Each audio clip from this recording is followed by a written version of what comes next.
not rolling, is it? Yep. Edit. Sure is. So you were saying What was it? What I something say? about life? You said life is fair. Yeah, life's not always easy, but it's always fair. And I think I say it and meaning this is that it's fair because they say that you always get out of. Man, this Hold on one coffee is- second. Hold on one second. This coffee is so good. Cheers. So yeah, so Here, swap with me. you got like sarcasm all over the room, I love James. it. All over the room. I love Swap it. with you. I love Why? it. Because that blends in with my shirt. Oh, well, blue's my favorite color anyway. But I say that meaning this is that they always say that you get out what you put in. And so if you don't, and I'm talking to myself on this as well. Okay, well we'll just As long as you're talking to yourself. me Yeah, and you can have a But I conversation. mean, seriously, it's fair. Life is fair. It's not always easy. Typically, it usually isn't. If you're mostly doing the right thing. Yeah. I think if life was fair, I'd be dead. I think we'd all be dead Yeah, that's true. if it was. But by grace. if it was fair, Yeah. yeah, I was about to say, if life was fair, there'd be no grace. yeah, because I don't think grace is fair. Grace is the unfair way it was because we don't paid. deserve it. Correct. That goes against the entitlement mentality that has evaded and eroded. Yeah, I definitely don't subscribe to entitlement Yeah. one bit. I work very hard for everything that I have. Most of the time. Sometimes I just get, like 2 nights ago, I got zero sleep whatsoever. Zero. I don't know why, because I was tired when I got home. Back and lay down in bed. I'm like, oh my gosh, is this eyes wide open? So I'd go turn the TV on, lay on the sofa, whatever. Couldn't do it back and forth. Finally got to sleep around 5. And I was up by 6:30. And I was up. My body won't let me sleep past 6 o'clock. I haven't had an alarm clock in forever, so I just don't need it. Mm-hmm. You know, unless I've got to get up super early and take a flight somewhere where that's so far and few between flights these days. So I don't worry about setting an alarm. I don't believe in clocks. I don't wear a watch. I used to, but why? Oh, yeah. I just wear mine in case it tells me I'm about to have a heart attack or something. But see, that's the whole. My cardiologist a couple years ago, he wanted to put me on statins. I said no, and he got pissed. He was like, "Well, we'll be talking about a major bypass in 4 to 5 years." I'm like, "Okay, let's go revisit this in 4 to 5 years then." Mm-hmm. But I've heard so many bad things, and I know people had bad experience with statins. I'm just not going to do it. And then, but I was taking a log of my blood pressure every single day. And I would see it high, and I'd stress over it. It's just stayed high. And he was like, well, stop checking it. I'm like, okay. But I eat holistically as I can, and I eat as naturally as I can. I've gone, when I get my blood work done and they would check my blood pressure, that they check it twice. Yeah. And they said, why do you check it twice? Because the first time it's always too high. Why? Because we're checking your blood pressure. Yeah. Mm-hmm. Makes you nervous. Yeah. And then So a he- version of I white I coat don't syndrome. Yeah. feel nervous, but I didn't study for this test. Right. But the second time it's always lower. I know. I went to, it was in April of 20, gosh, was it 23 or 24?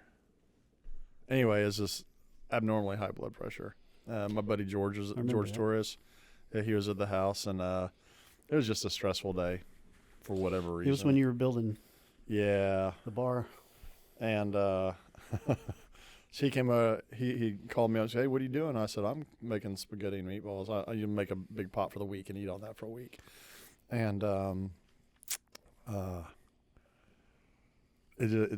we started talking about work. And George, he'll just go off on a you should. And I love George. He's one of my very best friends, just like y'all. And and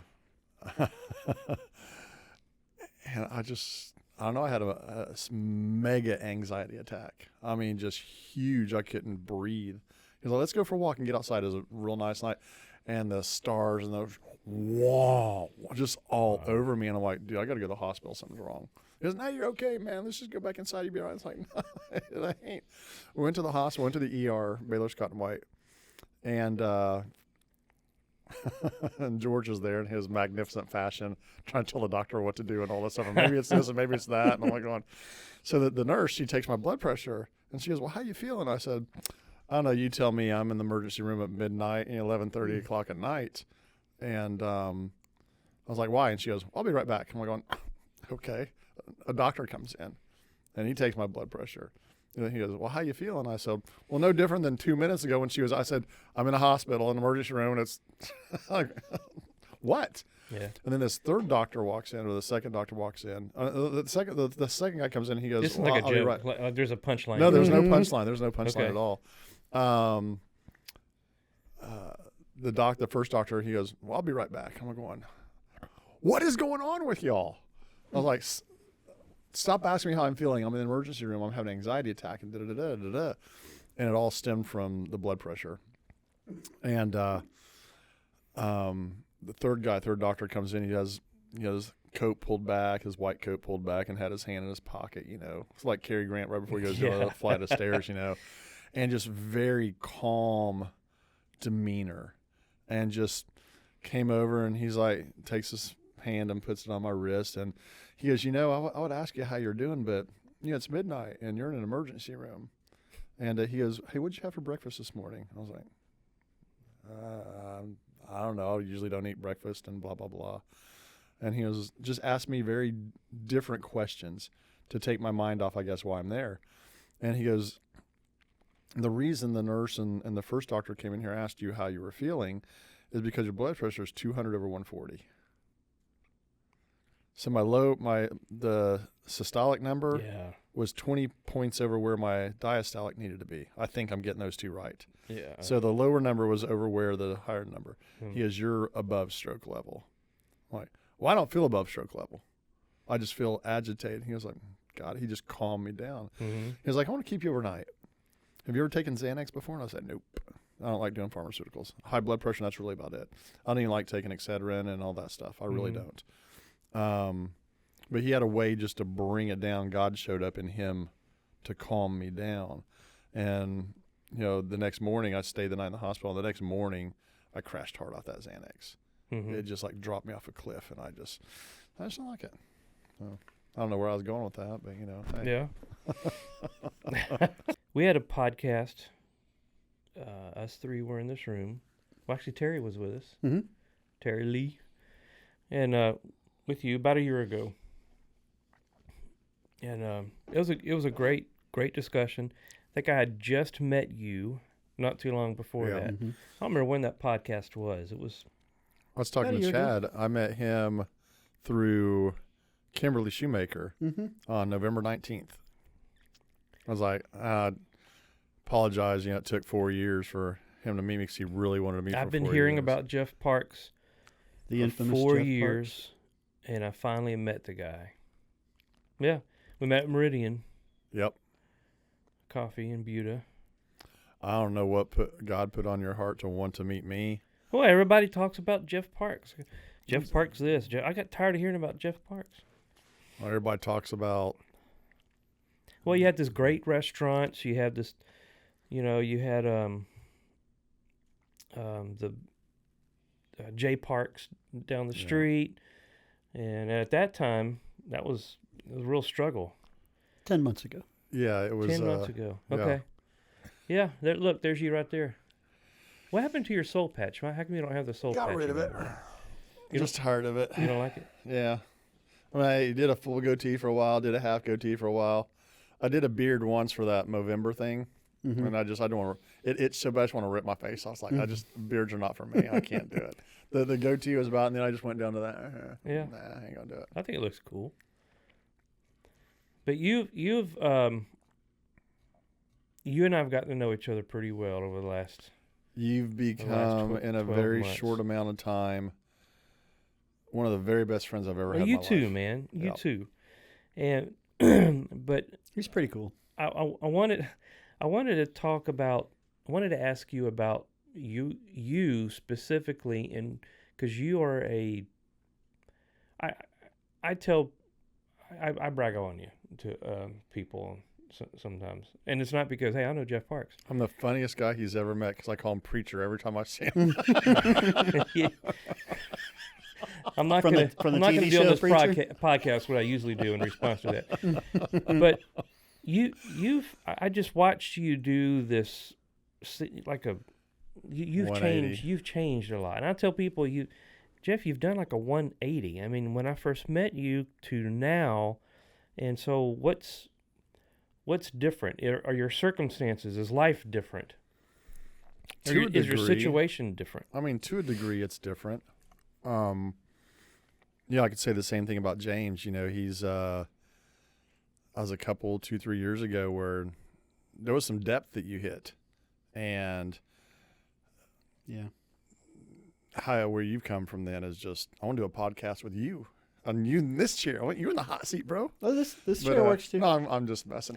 I just had to monitor the. I was so stuck in my despair, Yep. and I'd never really experienced failure on the scale that I did with J Parks or Tavern or whatever it is. But I can see if I can put it in words. So last night, you know, I've known God my whole life. I grew up in a very strict Baptist home. You're there Sunday morning, early morning, then Sunday school, then the big Sunday school service, or the Sunday morning service, and Sunday night, and then Wednesday night. Prayer meeting. Yeah, Wednesday night. it was just all the time for information. But what are you going to do with that information if you're just going to sit through it and not, you know, do anything with it? Mm-hmm. And that's how I've been most of my life. And then, like I said, right about a year ago, there was a man and his wisdom wanted to get to know me. I have to inject humor. That's kind of my coping mechanism, you know. Yeah, the wisdom is a good humor part. Yeah, thank you very much. But when I first met you, you cried. yeah, there was a. How do you think that made me feel? Hey, Jeff, I'm Chad, and he starts crying. Like, I man. know. No, Like in That's a good thing. the front row of a Beatles concert. Oh my God, there's Chad! Well, I walk in and I've been waiting to cry. Kim is talking to Jeff, and it was a planned meeting. It was Yeah. over business, and you start talking about the struggle, and dude, being a small business owner is a struggle. It's just Yeah. it's a struggle, especially right now, Yep. especially in the Especially the real estate hospitality business. industry like you're Yeah. in. And so J Parks was going through a rough time, and It was at the end of it. and so therefore Jeff Parks was going through a rough time. Yeah, I did. I want to do something very altruistic because everybody's talking about how we're just so disconnected from people. We can be sitting right next to each other, and all we're paying attention to is our cell phones. Mm. And I had a lot of friends that said, man, that's a great idea. And I had other friends that said, I'll give you 6 months with that concept. And it's just not. And I'm like, who are you going to tell me I can't do that? Mm-hmm. Watch me fall like a 747 out of the sky. And I did everything that I possibly could. I changed the name from J Parks Saloon and Standard, alluding to last night. I was talking with Kat about that. And I said, you know, it's a saloon, call it J Parks. That's me. And saloon is a saloon and Standard. Well, we want to be the measuring bar of what other restaurants aspire or bars aspire to be. Because, this is the first time that I've said this. I don't follow any man except for my Lord and Savior Jesus Christ. Mm. That's the only person I follow. Amen. And she goes, I can see that in you. And I'm like, that's one of the best compliments I think I've ever gotten. Yeah. But I didn't know that last year. I didn't see that. I just thought, I'm the standard. This is what I want to do. I've been doing it for many years, and I couldn't have been more wrong. So I went from J Parks Saloon and Standard to J Parks Chop House and Saloon, thinking people will know what a chop house is and all that. And all they could hear was J Parks, no cell phones, no kids. Mm. And so I changed it to Beautiful Tavern. But that was just it's too little too late. I mean, we never broke even in that restaurant. I think my best month was negative thousands of dollars. Mm. And almost to the peril of me, mud bugs. You know, I didn't want to endanger that. And And then I had a director of operations that we brought on to right the ship. And Justin, boy, he certainly did. He's one of the most savvy, behind-the-scenes business people with procedures, policies, getting the respect of the staff, because I lost the respect of my staff. A lot of my former staff thought that, the tavern would take mud bugs down or hurt it, and it did. It didn't kill it. We're fine, thanks to the community, 100%. Yeah. And but it's just, I don't know. I use this analogy all the time. I felt like I was becoming dull, and if you're a sword, and you want to sharpen and hone that sword, you don't go tear up a bunch of pillows or anything like that, because it's not going to do anything to the sword. It's just going to put a bunch of feathers and filler all over the place and kill the pillows. Just make a mess. So you have to be put in fire. You burn that chafe off, and you pound it out, and you sharpen it and hone it back to where it's two-sided. You can cut through anything. And I don't know if I needed humbled or not. I guess I did. I've always felt very humbled to be in this industry. It's all I've ever done. 42 years, coming up on 42 years in the business. And that's my calling, I think. So whether I had to go through that or not, I went through that. I'm thankful. I'm extremely thankful for where I am. I really wouldn't have it any other way, because without that struggle, I would never have met you. I would never met your amazing family, and then our church family, beyond that. Robert and I had a great time this morning, just fellowship, and it's just, I had an aha moment when he was talking. I was all, well, what is the ultimate goal? And he was like, heaven. That's it. I'm like going, duh, in a moment, so, but yeah, last year was, last couple of years were tough. It's the fire. I'm incredibly thankful for it. I lost my dad back in March. That was probably, it's the most painful thing I've ever been through. But I find comfort in knowing where he is. And, you hear people going, oh, they're looking down, he's shining down. My dad's not doing that. My dad's too busy basking in the glory of our Lord. And so I don't pray, for him to look down on me. I pray to, hey, Jesus, put your arms around Dad, and don't tell him I'm thinking about him. I don't want his attention distracted from where he is, I'll meet him soon enough. I think time has really stopped for him up there. And when I get there, it's going to be just like he got there too. Maybe that's flawed in my thinking, but I'm comforted. Well, God is outside of time and space, so why wouldn't heaven be? Yeah. So I'm very thankful I got to see him before he passed. I've laid down the guilt and the regret of not seeing him more often, or even my mom as well. And because when I saw him, he told me he loved me. And I knew that he did. My dad was just the most sweetheart of a human being. I never heard him cuss a single word in his life, not a single cuss word.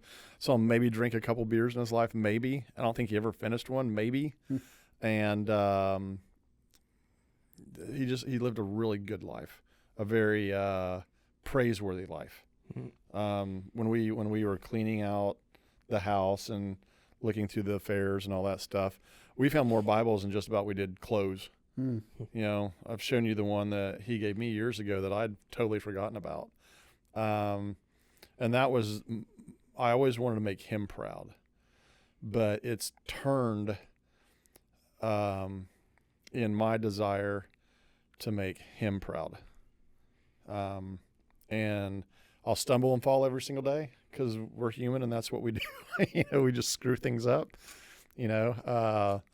but from last year to this year, there was a really, really, one of the very first friends I made when I moved to Austin. She lives way, way, way up north. I don't get to see her as much as I'd like to. And we were talking about financial ruin when I was in the muck and the mire. And she was like, I don't believe in that. I don't believe in financial ruin. She was, you make money, you lose money, but that doesn't define who you are. And I've also had people like you and others that they've had tough times. And my tough times are microscopic compared to others. I'll make more money, Money's not the end all be all. Hopefully, God willing, I'll open up the restaurant. That'd be fantastic. I would love to. If I don't, I'll be satisfied with where I am. But fire's fire no matter who you are, and it doesn't feel good. But if we had the coast, if we got to coast our entire life, we'd fall apart in a second the first bump that we hit. And I'm stronger. I'm much stronger. Thankfully I'm as strong as I've ever been in my faith. So a lot's changed in the last 12 months. Mm-hmm. You know, J Parks closed. That was terrible. It was hard. Mm-hmm. Your father passing away, that was beyond hard. You know, financially, I mean, things are tough for small business owners everywhere. Mm-hmm. They just are, a lot of them. And but for Jeff Parks, you are not the same person. So you just said that you're stronger in your faith now than you ever been. Than I've ever been in my life. But your life circumstances, in some areas have gotten harder. Mm-hmm. Some areas haven't changed. So what is it? What's changed in you? How did you get from where you were 12 months ago to where you are here? What? You mean in my mind? Or however you want to answer that. Financially, it's difficult, but at the same time, it doesn't define who I am. And so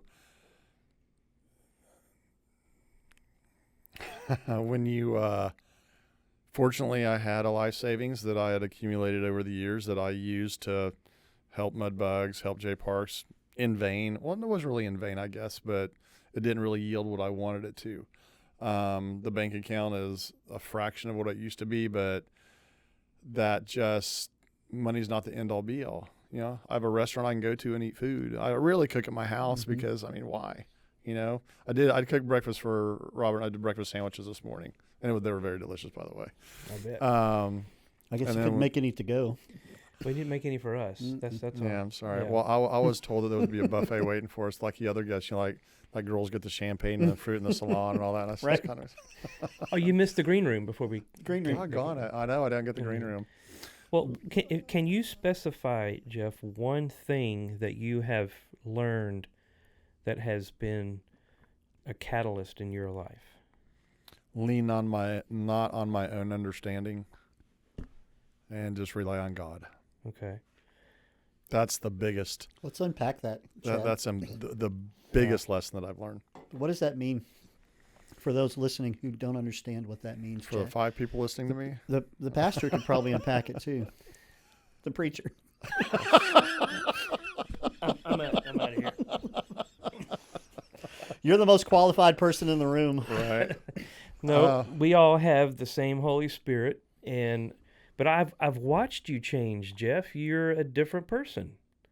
You're just the way you talk, the way you carry yourself, the way this podcast is right now versus 10 months ago. Is that what it was? 10 months ago is a different person. You pulled it up a while ago. Just the look on your face 10 months ago was misery. Desperation. You looked beat. You looked tired. Look, pull it up. As a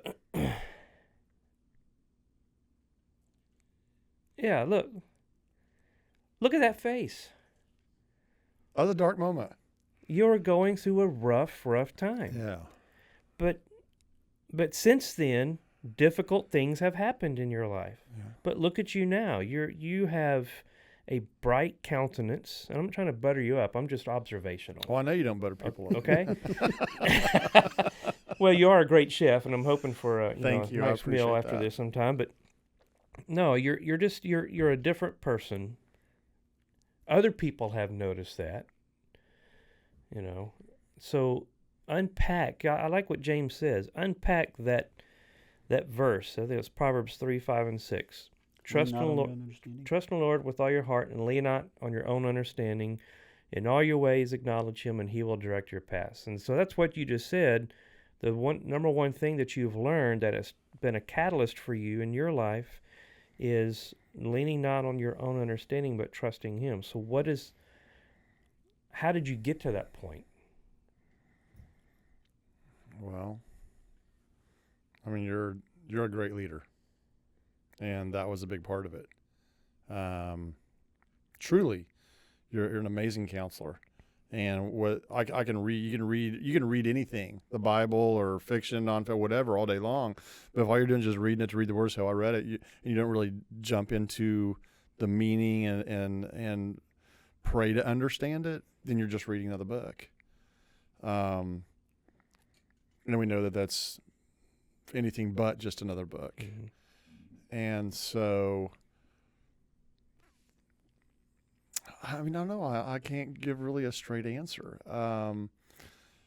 When you go through something that's that difficult and you can get a glimpse of understanding on the other side of it, and then you want to know more, okay, why this? What were 2 or 3 things that you were relying on your own understanding a year ago? There you go. That's good. Jeez. How to properly run a restaurant. Getting counsel from somebody outside that I'd never really met before. And then, I mean, and Justin, I'm telling you, he's hardcore. He's not necessarily the best people person, but he's the best people person. Because, you know, I still want to do things. This is a human reflection of me and God, with me and Justin. You know, he was still trying to do things my way, holding on to my will for it. And he pulled me aside a couple times. Hey, let's have a talk. He goes, you want to keep running the way you want to run it? You let me know when I'm out of here. I'm going, oh, man. I felt that despair coming at me. Trying to run this again by myself wasn't working that way. And I was like, you know what? I'm off. Done. You tell me, I work for you. How much? And in your book, and I've referenced this a million, and this will be 1,000,001 times, relax and arch. Because he has me in the palm of my hand. Sorry, you can edit that part out. He has me in the palm of his hand. If it's in my hand, I'd have been crushed under the pressure. And that's what it was. It was just knowing that it was self-induced pressure, because whatever happened to J Parks, it happened to J Parks. It didn't happen to Jeff. You see what I'm saying? You had identified yourself a lot with J Parks. Oh, yeah. I mean, I wanted a place where it was small, quaint. We put the outdoor influence or the outside influence on us with the phones, and it's a constant competition. We look at what everybody else has, right? And I lost sight of what I had. I had a great restaurant. It was doing very well. My ego wanted to do another one. It wasn't time. There were many red flags when I look back on it that I just ignored and kicked out of the way, and just flying down the highway with blinders on. And I was going to get to a goal. Well, I didn't know what that goal was. And so that light of the incoming, the light at the end of the tunnel, like David Lee Roth said in one of the songs, just hope it's not the front of an oncoming train. And it was one train after another. And I'm like, ironically, right by the train. Yeah. Take, Kat referenced last night. She goes, take the rose-colored glasses off. And I didn't in time. But I did in time, because I just, not on my own understanding, because I don't understand why I'm going through what I'm doing. I thought I'm a good guy. I'm a good human being. I have a great heart. Right. I want for people more than I want for myself. Yeah. You know. Yeah, you do. It's a servant's heart. Yeah. I've always 100% of my life been in the service industry, and I would never ask somebody to do something that I haven't done or I'm currently doing myself. That's servant leadership. The foundation of my life is Christ, but I want to be the foundation for my restaurant. I want people to look at me and go, all right, he's doing it. He's sweeping floors. He's taking out the trash. He's bussing tables. And I do. I mean, yesterday I did the same. Lead by example. Yeah. The servant. Yeah. And that's it. I don't do that for attention. I do it. It's a job that needs to be done. And if I can lead by example, because I can't tell you to do something that I haven't done before. And, so let's see, 3 things. Well, what would the other 2 be? I don't know. Well, let me ask this. What was your understanding of God and His view of you 12 months ago versus now? Has that changed? What was that saying that I said earlier? Why does God keep us in the same situation to show us how much of a dumbass we still are? Yep. So, what I don't know, It's good. I let others that I put around me take over. And whether I understand their method or not, I know it's for the betterment of mud bugs, which is then in turn better for the betterment of the community. But you personally, how did your view of God or your belief in God's view of you, did that change in the last 12 months? Because you say your faith has gotten so much stronger. So our faith grows when we go through tough times and our view of God changes. I think for me, I can relate it to the human dad that we have. I messed up plenty in my life, not by malice of forethought or anything like that, but, I got kicked out of college for taking a really bad dare a long time ago. And I just thought my dad was just going to obliterate me. And the only thing he did was put his arms around me and tell me, hey, we all make mistakes. He goes, I've made plenty in my life. Mm-hmm. That's not the end all be all of who you are. And so for me, that's how I view God. It's like, you did it again. And I'll stumble, but I'll try not to make the same mistake over and over again. And I rely on him to guide me down that path, whereas I just relied on me. And then when I didn't have the answer, I'd try to force a different answer. 2 + 2 is 8. It's not. It's what it is.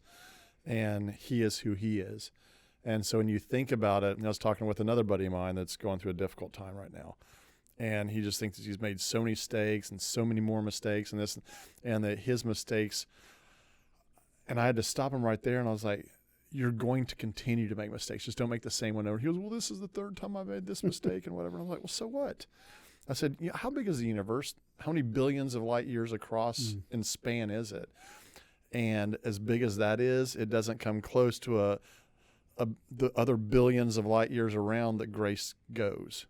So wherever we go, and that's a comfort to me, is like when I mess up, if I'm doing the same idiotic thing again, it's the definition of lunacy, banging your head against a brick wall, doing it twice and expecting a different result, So I was like, okay, I've learned that. And he's faithful to me, even though when my faith falls flat. And so knowing that, I don't just go out and continually screw up and sin all the time because he's just going to forgive me. I don't believe in that. I mean, I do believe in that he will forgive and forgive, but after a while, you're going to be the own victim of your own devices. Right. And so I've laid my resentment I've had towards people or grudges or it's just that's the weight that I carry because that putting that down is not for them. It's for me.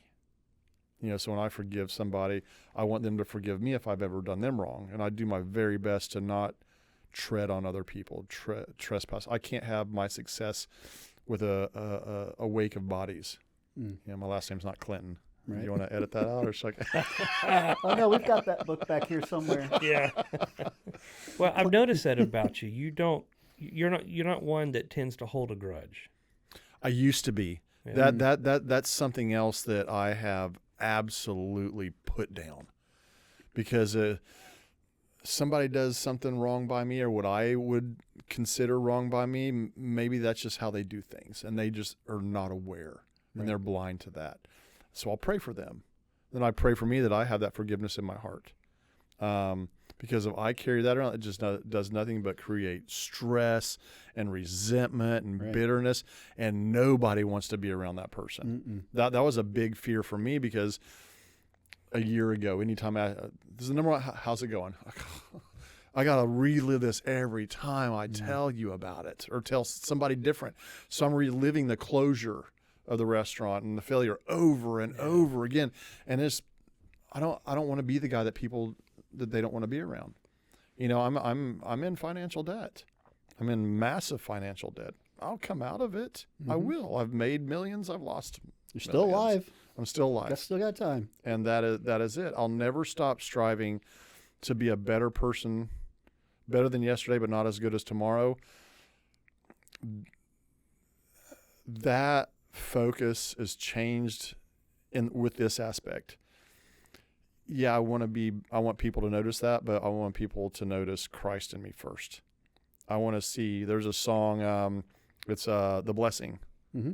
You know, I want people to see him before me, behind me, beside me, and all around me. That's a psalm, isn't it? What's that? Chad, isn't that a psalm? It might be. I don't Blessing. recall. I believe it is. Yeah, I believe it comes from a song. But so when people look at me and they go, "Oh man, that was so," it was tough. It was tough. Am I glad I went through it? Not really. Mm-hmm. I mean, But we don't enjoy suffering. yeah, but I appreciate where I was before with the success of mud bugs. I appreciate how the tavern or the saloon or whatever you want to call it, J Parks, knocked me down a notch. I've never been really a prideful person. When people say mud bugs was great, I say, yeah, the collective of mud bugs is great. I'll never beat my chest. I hate being called a boss. Hate it, hate it, hate it. Because a boss has to walk around and Mm-hmm. I'm the boss. I want to be that leader that shows people how to do it. And I'd forgotten that, and Justin reminded me. Justin is the quintessential leader. He commands respect by the job that he does. And I told him, he's one of the people I'm most thankful for this past year or two, because his tenacity, his leadership saved my restaurant. Wow. He told me I should have closed it months before I did. Loss is a loss is just a bigger loss. And so I needed that in my life. And so where I go from here, I don't know. I'm relying on God and the Holy Spirit to take me there. I wouldn't have said that a year ago. I wouldn't have said it 2 years ago, 5 years ago, 10 years ago. This is Jeff Parks' path. This is where I'm going. Nobody, no one, no entity, no nothing is going to tell me. Because I've had people tell me, really good friends of mine, when I was bartending at the last place I bartended before I opened up Mud Bugs, hey, I want to open up a restaurant. They're like, yeah, sure, yeah. I was like, that's fuel for me. You tell me I can't do something, Right. Watch me. Right. But it's always been watch me. And now I tell you, every step of the day is a prayer for me. How can I be better? How can people see Christ through me? How can I better my restaurant? How can I? Yeah. So, yeah. Well, there's, we were texting early this morning, Mm-hmm. long before James ever got up, probably. That was wake up pretty It was early. long before I don't use my alarm family clock got either. up. Yeah. That's for sure. And you probably did most of the driving, right? Well, that was yesterday. I drove all the way to Georgia. We went to Georgia for our family Thanksgiving with Melissa's family. Had a great time. And I don't know why I drove all the way there. 13 hours. Well, 14 with the time change, but 13 driving hours. And my son Jonathan drove some on the way back. Melissa drove some on the way back. We got in late last night. We were texting this morning, and I was telling you, one of the things that I've seen grow in you, despite, financial wealth has not been growing, but your Is not what? has not increased, It's gone down. but your perseverance has increased. That's one of the things I've seen in you. I mean, again, just simple things like the way you carry yourself, the way you look, the way you act. But the things that you say, Jeff, are a lot different than when I first met you. And two passages that come to my mind, one is James 1. So he's going to look that up. Where both of these passages that are similar. One is James 1, one is Romans 5. James 1, he says, consider it all. Well, there it is. Yeah, back up to verse 2. My brethren, Count it count all it joy. all joy when you fall into various trials. And we just said suffering is not fun. So he's not saying be happy in these trials. He's just consider it, reckon it, consider it a good thing, a joyful thing when you fall into various trials, and that the testing of your faith produces patience. And that's one thing I've noticed about you, Jeff, is just like learning not to hold grudges, learning to let those things, to forgive and to move on. And then it says, but let patience have its perfect work, that you may be perfect and complete. A better word for that is mature, lacking nothing.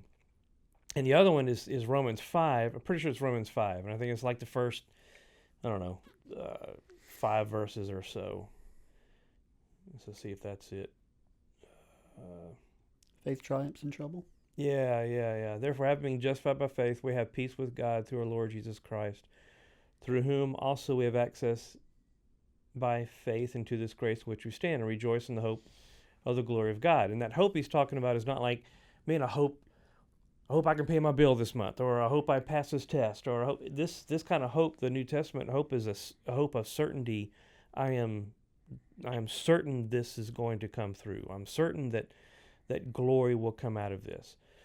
But verse 3, not only that, but we glory in tribulations, and that's what you're learning to do. I'm watching you. You're wrestling. Even our conversation this morning, Jeff, you're wrestling through these tribulations, through this suffering, these trying times, knowing that, and this is what I've texted you, I am watching tribulation grind out perseverance. That word produces the Greek word literally means to grind out something. You know, like you're taking coffee beans and by hand you're just grinding out goodness out of that. Especially if it's embrace the grind, good coffee. But it grinds out perseverance. You need to embrace the grind. You need to embrace the grind. Metaphorically and literally, because it's the best coffee you will ever drink What are their in names? your life. Ron and Megan. Ron and Megan. Yeah. They're a A beautiful lot of people couple. call her Megan. Megan's her name, so I want Yeah. to call her name. They're amazing individuals. They wake me up every morning with their coffee. It's very good coffee. It's amazing coffee. It really oh my is. gosh.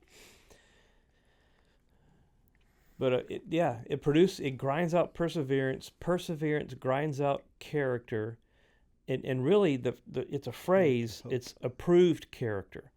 It's like you are passing through the fire, and the angels are watching, going, "Wow, that one's been battle tested and approved." That's the kind of the connotation there. It's approved character. And approved character grinds out a hope, and here's what he describes it. This is not a hope that disappoints. Right. It's not like a hope it didn't happen. This kind of hope does not disappoint. Why? Because the love of God has been poured out into Jeff's heart by the Holy Spirit, who has been given to him. I'm watching you live that. That's what I'm saying.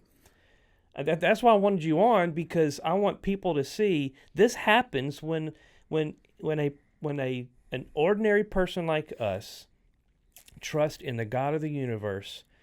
A heavy darkness falls on the enemy. A heavy darkness falls. Our fear begins to dissipate, and hope starts welling up. And I'm watching this, and dude, it builds me up, and it's building up other people who are around you, and you don't have to perform to make God proud. God's already you're His son, you're His child. But you don't have to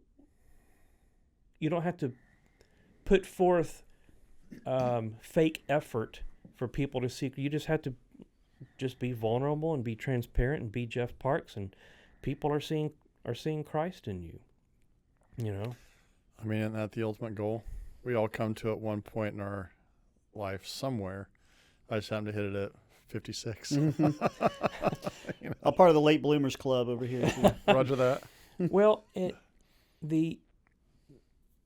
there's consequences for everything. If I use consequences in a vague term, not a positive or negative connotation, but a vague term, the consequences of not of not looking to Jesus through our trials, or it's misery, no peace, no joy. It's darkness, it's gloom. But there's consequences to following this and looking to Christ, and He's called the Prince of Peace for a reason. And the consequences of that are just the opposite. You're full of joy and you're full of hope, and I see you as a man of peace, and God is already doing things through you that is advancing His kingdom. And the enemy gets scared about stuff like that. The enemy flees with stuff like that. James talks about that too. Not that James, the book of James. The book of James. Unless you quoted it. I can if you want. James you was talking you about want James to quote James? I don't remember the passage. James to quote James. Yeah, James is a good book. But I don't say that lightly. You know, that's what I see. That's what I've noticed in you. I think it's important to share that story, to tell that story. I appreciate that. I don't know. Well, I can't remember who I was talking to you about you. You know, when you first met, and I was like, "Yeah, this guy wants to meet me. I have no why. I have no idea why. I mean, I'm just a dude. I'm just followed the path that I felt. I didn't know if it's like calling from God's. You know, back in the day or when I was going through it, was just like, oh, I can bartend and wait tables through college, and then it's like I didn't really go to college. You know, I went to culinary school. You know, I didn't go to learn how to cook. I wanted more so the management and all that stuff, and it just I really didn't want to finish that either. It was just stupid. I've got the knowledge to cook. I've been doing it for 52 years. My mom was a brilliant cook back in her day. I mean, she's still a good cook now, but she's cooked for one, basically. It's herself. And, but I saw how, you know, people come to restaurants for so many different reasons. They come to escape work, their kids, their spouse. They come to celebrate. They come to mourn. It's the quintessential meeting spot. And that was the driving force behind J Parks. I wanted people to get pre-cell phones and all this. You know, just be in that moment. Because if you're always somewhere else and you're always worrying about something, you can never enjoy where you are. You can take pictures and reflect back on it, but you're missing that moment. Oh, yeah, we had a good time then, but was I really there? And I didn't understand why people didn't get that for the most part. Yeah. You know, sometimes they did, but, you know, I dropped that rule and, hey, it is. I was at a restaurant the other day, and there was a sign that says, "No, we don't have Wi-Fi. Talk to each other." I love that. It was great. Yeah. It was you cool. You can still get through on a phone call without Wi-Fi, though. You know what I'm saying? Yeah. You can't do anything without your phone. Yeah. So, but I get it. I 100% get it. As somebody that's on my phone a lot for business, you know, when I'm on my phone at Mudbugs, you can guarantee it's 99.9% business. It's talking to Justin, talking to my new general manager, Hunter, which if y'all haven't met him yet, man, he's a beast. He is so good for Mudbugs. He's got a great personality. I'm blessed. I'm very, very blessed. I'm blessed regardless if I have them or not, but I'm just fortunate enough to have them. Whatever.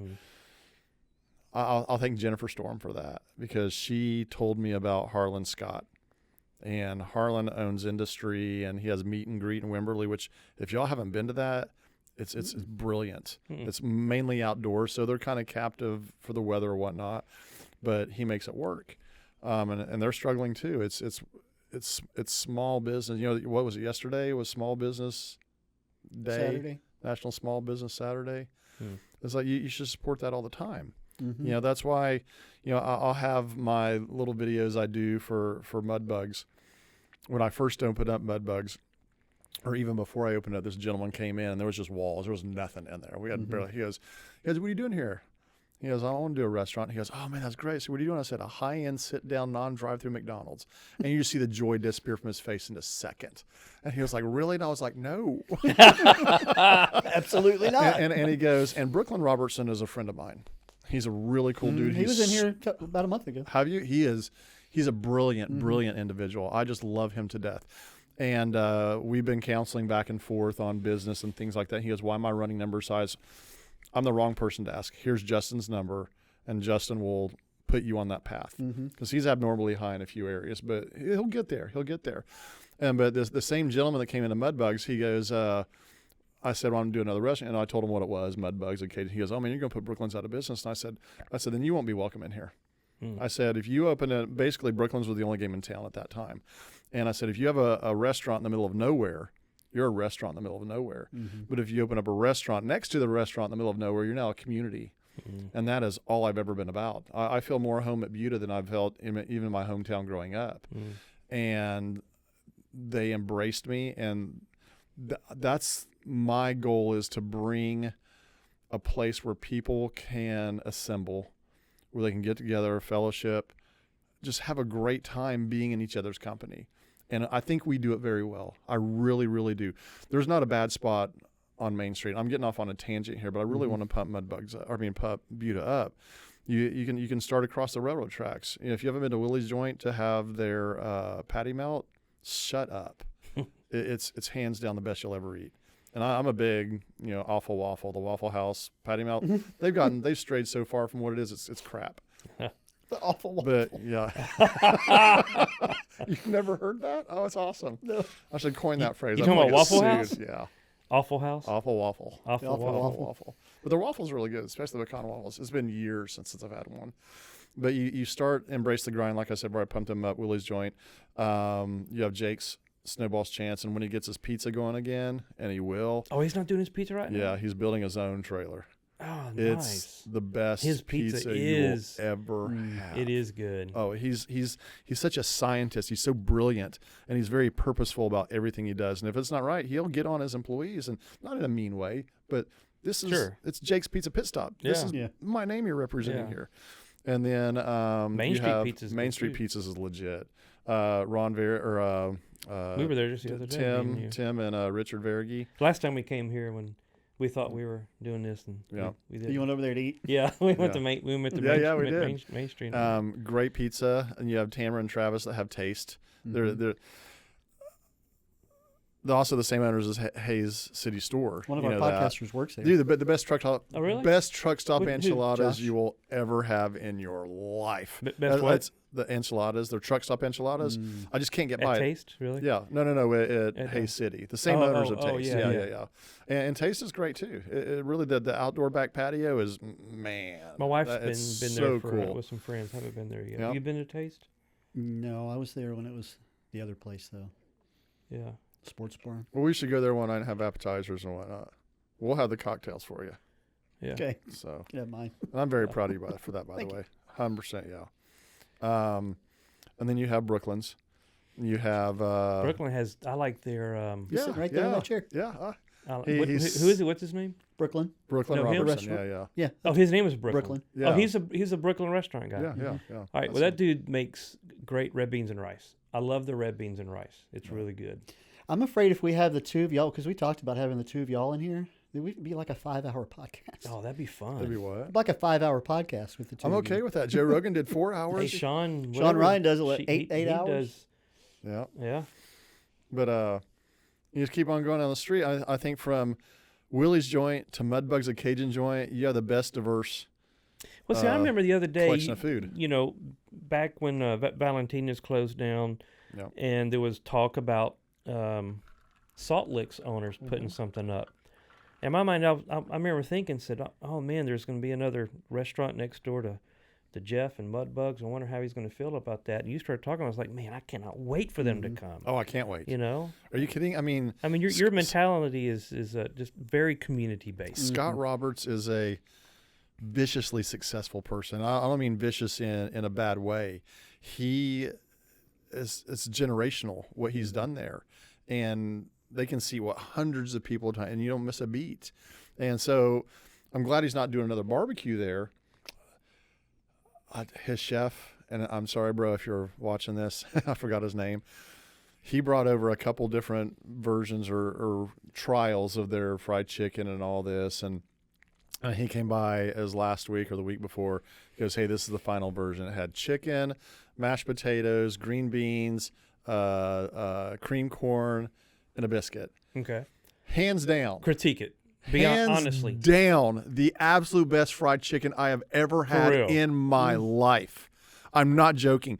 It is crunchy. It's like, on TV, you get the fake crunch sound, Yeah. Ain't nothing fake. It's audibly crunchy, and it's juicy and moist, and I mean, it's like, bro, I haven't had what are lunch you yet. doing on this? Best cream corn you'll ever have. The best green beans, hands down, I've ever had. And you're just like, green beans? No. You can have really bad green beans. Is that Their it? potatoes are whipped super fine. I mean, I don't know if that's it. The green beans look accurate, yeah. But Is the, that the bacon pieces in the green bean? chicken is just stupid Oh, good. Man. When are Um, they supposed to open? Yeah, the cream corn is amazing meat. So of those, I didn't have the chicken fried steak, but I had the chicken, the biscuit, the mashed potatoes, the green beans, and the cream corn. 3 of those things on there are the best thing I've ever had in my life. Of that Wow. item. These are the sides that I wish they had at Salt Lake. What's that? These are the sides I wish they had at Salt Lake. Yeah. They only have. Well, now you You know. In a Well, few now you weeks, don't have to go to Salt In a Lake. few weeks, Yeah, you can that's drive a Plus, lot that closer. chicken and fried get steak it. looks good. When are they open? I'm hearing mid December. Yeah, So I mean, they'll open just in time for when Christmas. they're supposed to open. Yeah. And that's another The thing. inside looks really cool. Look in the window. Well, and it's a after house. his from what I hear, it's his grandmother's house on the inside. So it's the outside of his grandmother's house What on a the inside of the unique restaurant. concept. It's brilliant. That is. I mean, Yeah. the one thing that I said that Valentina should have done was put that high back banquette that separates the bar area from the dining room, and he did it. I never mentioned that to him. He's that creative. So it's Yeah. this kind of style inside. It doesn't have that wallpaper now. It doesn't have that now. No, you walk in and it looks like the outside of a house. Oh, okay. Yeah. got you. So you're sitting. It looks like you're sitting in his front yard, or Yeah. I would. You should It's- get it's him on a podcast on here because he'll tell you ins and outs. But yeah. I mean, it is a brilliant concept. And people are going, oh, it's not just anything. It's not just fried chicken. It is the best fried chicken. Colonel ain't got nothing on him, and he's been doing it for decades and decades and Yeah. decades. But I mean, he's done food. He's done it right. He's made a name for himself that's unparalleled as far as barbecue goes, name wise. And I think Guy Fieri was out there with diners, drive-ins, and dives. Like he needed any more help to be any more successful. I wouldn't mind Guy Fieri if you're watching this guy. Come to Buda. Come on, guy. Come on. Got a seat for you. Yeah, got a seat for you. You can sit Jeff next to will me. actually dye his hair match yours if you come. He was here a few months ago on Rogan's podcast. Yeah. He, I remember watching him on The Greatest Chef or whatever, Mm-hmm. and I think after the first comment, I was like, that dude's going to get it, not because of his hair or his attitude, but the way he puts. You watch, he's very technical with how he did everything, and he runs his restaurants. I'm sure he comes in from time to time to his restaurants. I have no idea. I've never met the guy. I would love to. I want to get him and McConaughey in the restaurant. I've been trying to get McConaughey in there ever since we've been open. Yeah. Well, so much so we had people try to steal his picture out of the bathroom. I'm like, really? Seriously? Come on. His That was pictures funny. in the bathroom. Well, in the ladies' bathroom. Oh, that's Yeah. probably why I wouldn't know. Exactly, yeah. But I'm excited for downtown Main Street. I'm excited for I love Roxy's that opening street. up.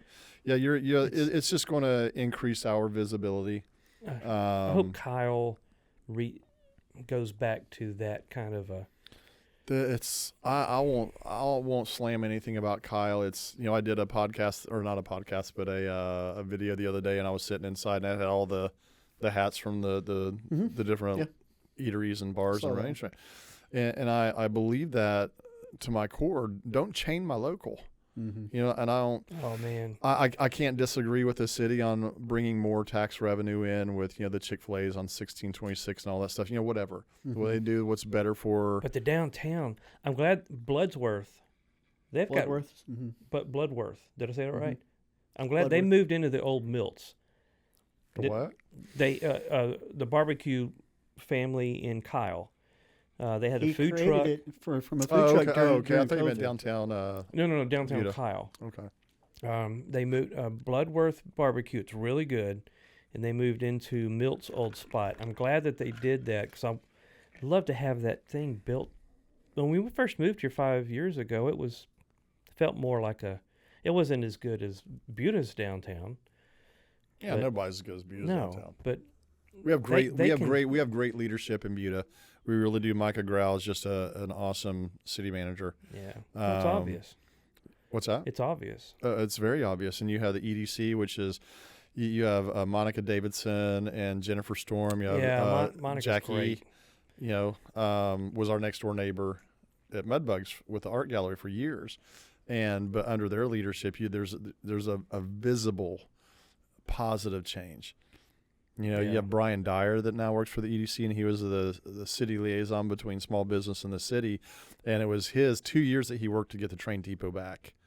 And so I was fortunate enough to be in downtown when they brought it on the trucks in two pieces and set it across from where the tavern used to be. Yeah. Mm-hmm. And I'm very much excited about that. I don't Yeah, know that's what it. kind of Look business at they're that- going to put in look there at that now, brisket. but It's really good. If you haven't had Bloodworth Barbecue in Kyle, I have not. Are they open today? Are you Did- buying today? They're they One are, of the guys I go they to are church with open was his today. neighbor.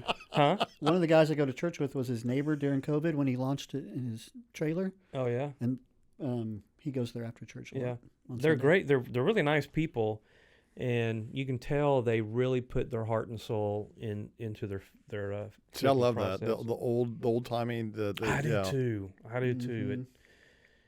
Yeah, the It's, dino ribs. Yeah, Dino ribs. Good Lord Almighty. it is. Yeah, it's really good. So, I mean, the name of this podcast is Thrive, Not Just Survive, and you know, there are times where in life where we feel like we're just surviving, Just crawling. and by. there's an aspect of your life where you feel like you're just surviving, but there's another aspect of your life that's above that I see that you're thriving in. I'm getting there. I really am. Mom. Oh, I'm not saying you're perfect and everything's hunky dory. I'm not. Really, it's not. I'm not. You like that word, hunky dory? Hunky dory. That's a South. I guess it's a South. I like copacetic. You know. Is hunky dory another word for sanctification? Yeah. But you mentioned our church, and so describe in your words, in Jeff Parks' words, describe our church. Our church. Oof. It's small but mighty. And that's a tagline that Brenda, my ex-wife, that she coined about our Bloody Mary company. There's a handful of people for it. And we are small but mighty, and not because of our works or anything that we're doing. We're just talking about God. We're reading His Word. We're asking for His guidance in everything that we do. And I truly do. And every once in a while, you get the waves. They're going to crash, and they're going to splash your face, and you're like, oh, my gosh, here we go again. Mm-hmm. But then you got to do is just arch and relax, and when you get down, one thing that you've told me that's very poignant is like, we are our brother's keeper. We are here to lift each other up. Unequivocally, it is a command. That is when somebody is down, and when you invited me to church, I was like, oh, I'm going to church, I want this, I want to do that, blah, blah. Mm-hmm. I just don't want to hear it. Because I didn't feel that he had been listening to me at all. But that's because my ears were plugged with my own convoluted way of understanding things. And, but just like this morning, Robert came over. I sent him a text. I said, hey, I've got to run an errand for Mudbugs real quick. We're short on a couple items. I'm going to run to the store and go drop it off. If you happen to beat me back, and which I hope you're not, on our motorcycle, I let the garage door open and go ahead and show him where the hideaway key is and all this stuff. Just go on in. And, of course, I pulled back up. He's on his motorcycle. I was like, it's 30 degrees wind chill factor, bro. Come on. But y'all were still there, if that makes sense.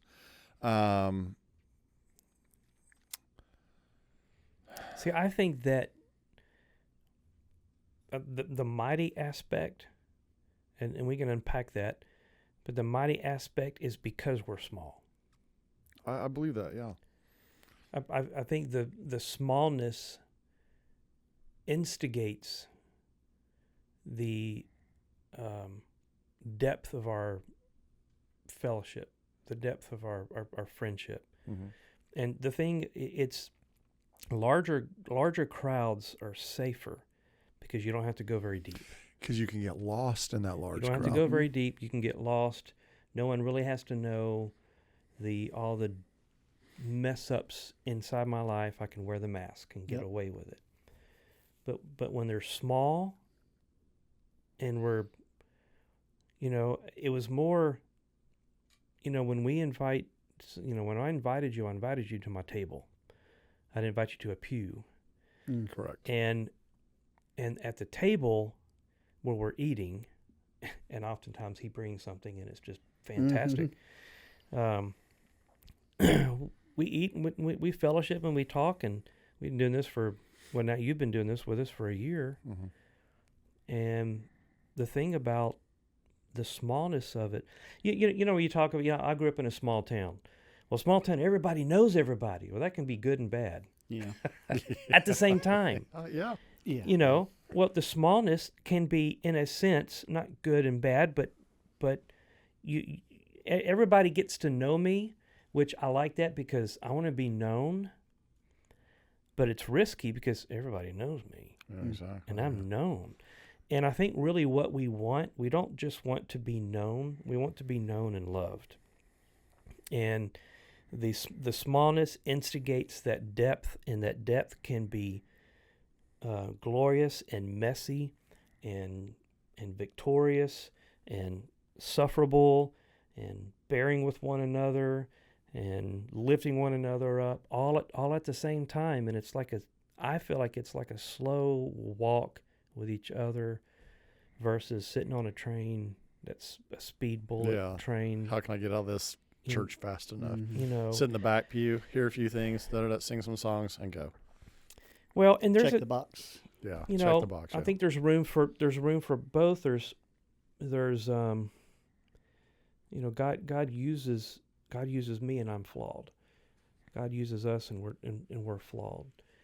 But I know I have grown depths because of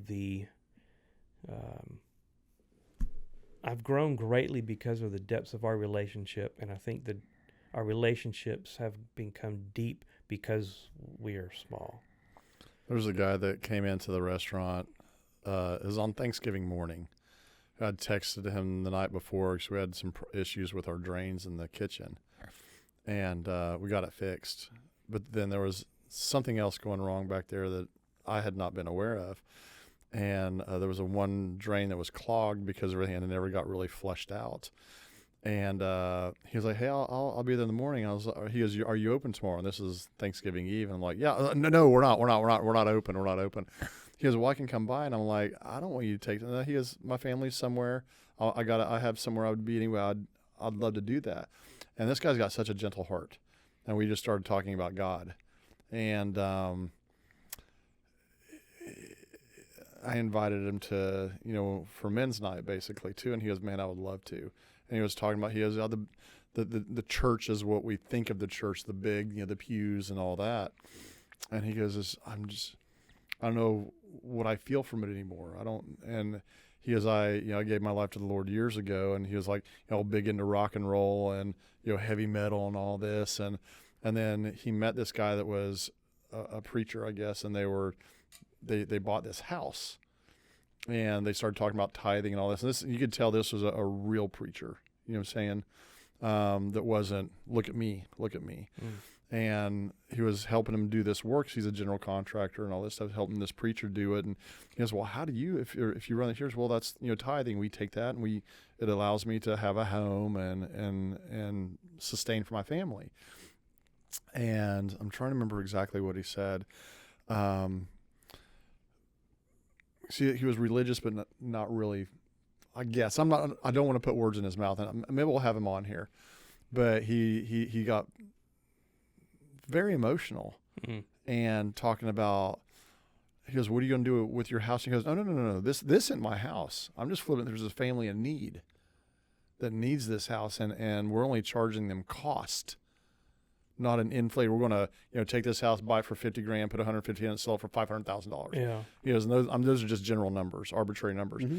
And when he saw how, I guess, God opened his eyes into what true Christianity is and how you're supposed to, you're your brother's keeper. But this preacher and then the men of the church were doing this. They're volunteering their time. They were only charging the family because they had lost everything, and they had this new home and da da da. And I was like, I just saw this guy cry in front of me. Wow. He was getting emotional. He goes, man, I'm so sorry. I'm like, what are you apologizing for? I said, I got plenty of friends referenced to you. I didn't call you by name, but I said, my preacher. You did not. I did too. Jeff. But I also We're said, all pastors in God's Yes, eyes. thank you. but I also said he hates it when I call him that too. And he was like, why? And I said, because it just gets his goats. It just gets his goat. But, and I've had plenty of people do this for me. My buddy Jody at the restaurant that comes in all the time, and another friend of mine, Dustin. And I just earlier back in the year, and they could just see me just sunken in and just not feeling worth of anything. And they just prayed for me right there in my restaurant. And then I went out to say bye to Dustin because he didn't say goodbye before he left. And I hate it when people do that. I hate it when people come into my restaurant and go, hey, I'm just leaving. Call me on your way there. I want to be there. I want to hang out with you because you're taking time to come to my restaurant. And I want to say thank you, and I want to hang out with you. And then I was walking out to chastise Dustin, and we're talking, and he was like, "Man, things will turn. You won't perpetually be in this." He goes, "But you need to know where you need to turn to look." And then he goes, "Can I pray for you real quick?" Sure. Wow. I mean, I broke down, and we were just right there in the parking lot. Church. And that is the church. And then we had church on Thanksgiving morning. Me and this guy, and his name is Paul. And when we did what we could for that drain, he's coming back today or tomorrow to finish the job. Mm-hmm. And I'll share it with him too, because he only charges $75 an hour regardless what he does. He goes, I can't stand it when people are going in there inflating. They're in a desperate way anyway, and you just want to lump up another bill of hundreds, not thousands of dollars on top of them. Wow. Yeah. But when he was in his state of vulnerability, I was like,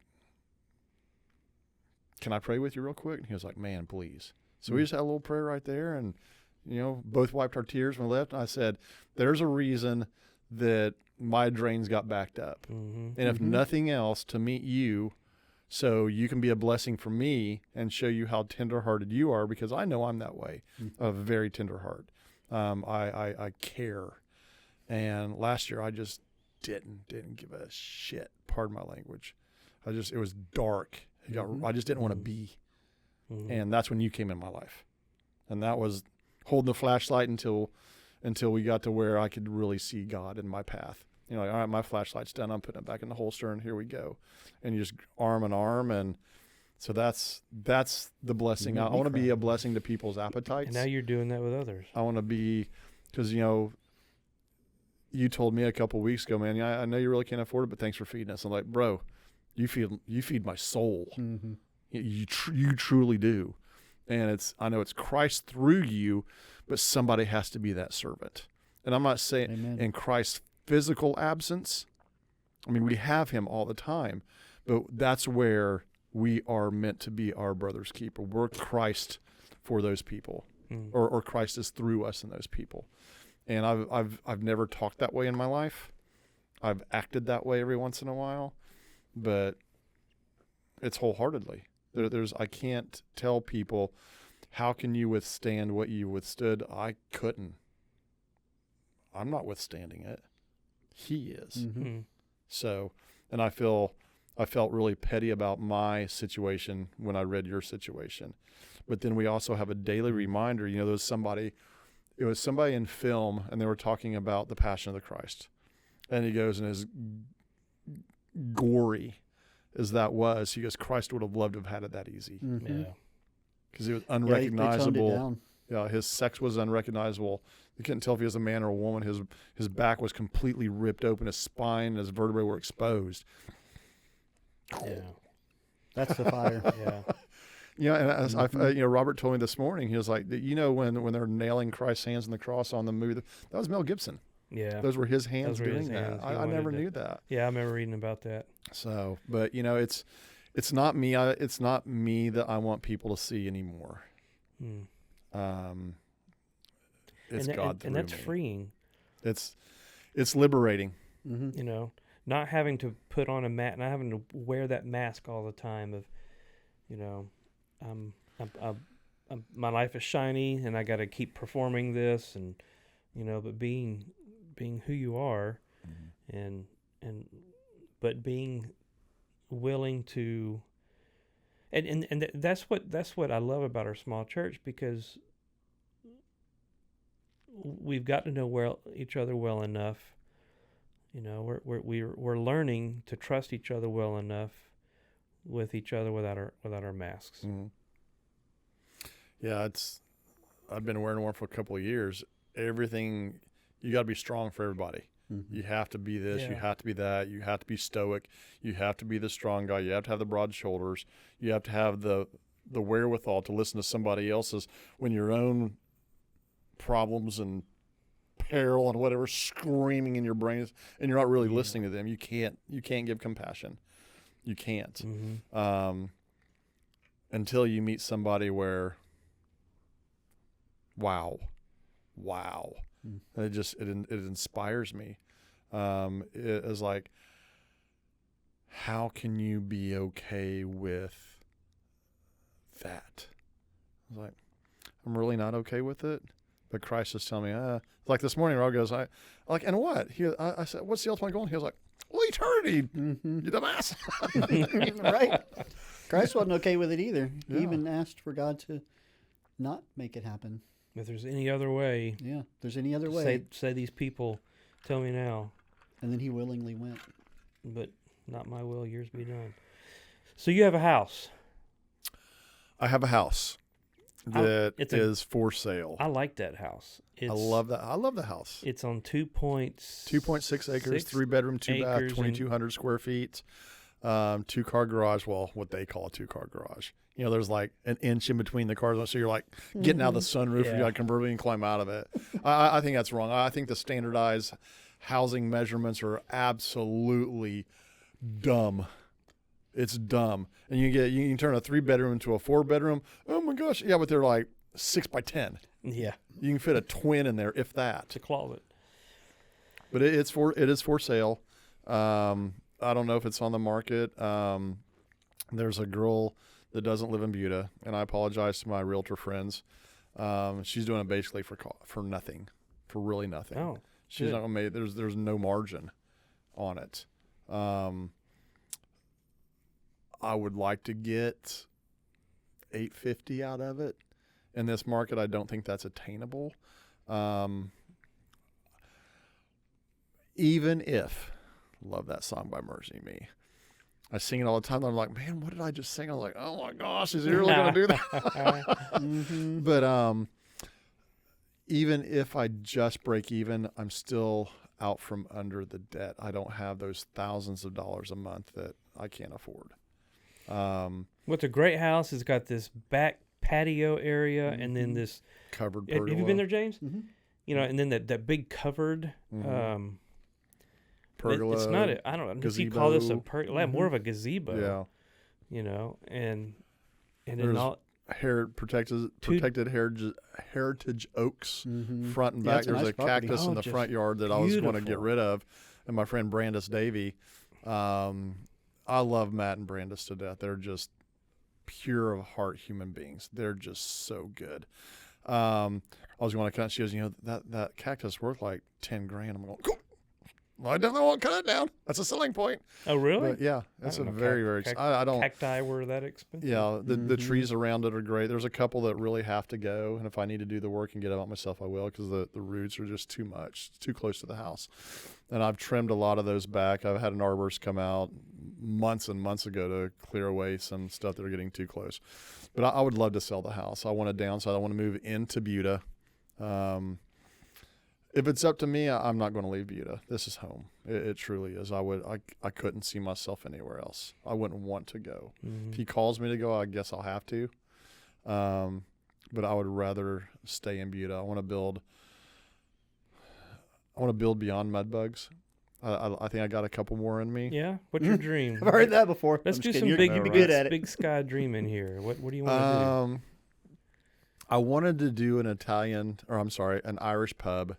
Nice. But Tim and Richard are going to do one in the roundabout. Okay. And there was another friend of mine. In fact, I in called that new Tim. roundabout? Yeah. Mm-hmm. Well, the stretch, they couldn't call it the bend because I guess a lawsuit or something was getting ready to happen, so they changed it to the roundabout. But there's a buddy of mine that called me up who's a restaurateur in another city close by. And he was like, hey, how do you think an Italian pub or an Irish pub would do? And I was like, Richard and Tim are doing one at the roundabout, so I think it's too small to do 2 Irish pubs. And I would love to do an Irish pub in Buda, but Tim's a good friend, and Richard's a good friend, and I wouldn't want to tread on that. Kyle would be the closest I think I would do it. There's a very dear friend of mine that passed away last year. His name's Pat Faught, F-A-U-G-H-T, Irish as they come. Mm-hmm. And we'd go to Atlanta and go to a Cubs. He was a fellow Cubs fan and watch the Cubs and Braves play. Or, if we were in Chicago at the same time, I think it was like once. Or was it? No, it wasn't Pat in Chicago. It was in Atlanta. It was when we had Kerry Wood and is one of our pitchers. He was amazing to watch. I think he hit a home run that game. There was a championship, an NLDS championship game we got to see. But I would call it Faught's Legend Irish Pub. And it'd just be as authentic as I possibly could get. And an Italian restaurant. Is there an Italian restaurant in Buda? There isn't, is there? There was until Main Street took that place over, right? And I don't know if they're coming back. If they come back, then I wouldn't do it out of respect for them. They're good friends as well, and they're doing well. And on 290, Amici. Is that the place you brought me to that time? You and I went. Yeah. They were very good. Yeah, that was nice, man. They just came out from the back and sat down with us. Yeah, and talked they're and super visited. great people. Their son works at Red Ash. Mm-hmm. Enzo. Neat. Yeah. I think after Big the Ferrari fan? Yeah. Oh yeah. Well, they're award-winning Italian restaurant owners from New York, Little New York. Yeah. Food's authentic. It was real. It's not Americanized. It was good. It's all not, that extra it's added not Olive flavors. Garden. It's not bland. at all. It's really good food. Yeah, really, really. And Elpida is just sweetheart. I mean, they're both great. They're both great. I'd do an Italian restaurant. It's fantastic. I would do that. I really want to do an Irish pub. I'd love to do one. I've had a couple people approach me about doing food trucks. One next to the backwoods where Giddy Up used to be. It's one of George Torres's friend. And then a gentleman came over. I've met him several times at the restaurant, and they've got acreage on the east side of 35, 2 or 3 miles back. And they're doing a food trailer thing there.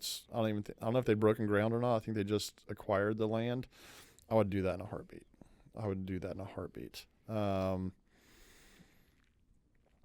That's restaurants are what I do. I love doing it.